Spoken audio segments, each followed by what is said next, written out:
એક હાથે આમ વંદન એટલે કે પગે લાગવાથી નુકસાન કેટલું થાય છે, જે જન્મથી આજ સુધી જે પુણ્ય કર્યો હોય તે બધું જ ધર્મ નાશ થાય છે, બધું ફોકટ જાય છે. આ મનુ સ્મૃતિ પાના નંબર 27 શ્લોક નંબર 117 પુરાવો છે. તો આજથી આ વિડીયો સાંભળીને આમ બંને હાથે પગે લાગો, વંદન કરતા શીખો. જે મા બાપ વગેરે વૃદ્ધોને સદાય પગે લાગે છે તે મનુષ્યનો સ્વભાવ સુધરે છે અને તેમની હંમેશા સેવા કરવાથી આયુષ વધે છે, તેની વિદ્યા વધે છે, તેને યશ મળે છે અને બળ પણ વધે છે અને એ ચારે વધે છે.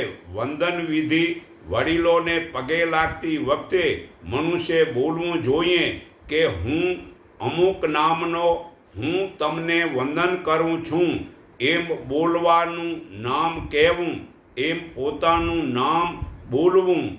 જે કાંઈ સંસ્કૃત ભાષામાં જણાવેલ વંદન કરતા વડીલોને નામો ઉચ્ચારવા વાળા નમસ્કાર સમજી શકતા નથી, તેમની સામે બુદ્ધિશાળીઓએ હું વંદન કરું છું એટલું જ કહેવું અને બધી સ્ત્રીઓને પણ એમ જ કહેવું.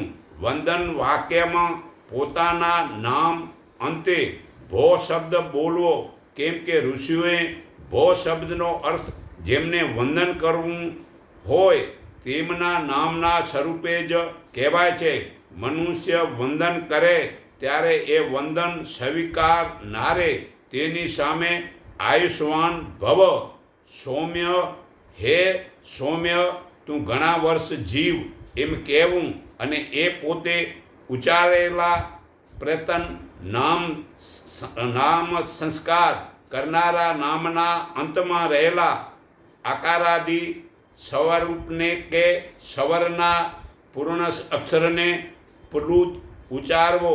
જે મનુષ્ય મનના બદલામાં સામે નમનના બદલામાં સામે બોલવાનો વાક્ય રીતસર બોલતો જ નથી, તેને વિધાનો પૂર્વક વિધિપૂર્વક નમન નહીં કરવું, એ તો જેવો શુદ્ર છે તેવો જ ગણાય છે.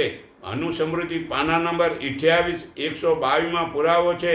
તો નમન વિરા કરો, નમનથી ઘણું લાભ થાય છે. જે નમ્યા તે પ્રભુને પણ ગમ્યા છે.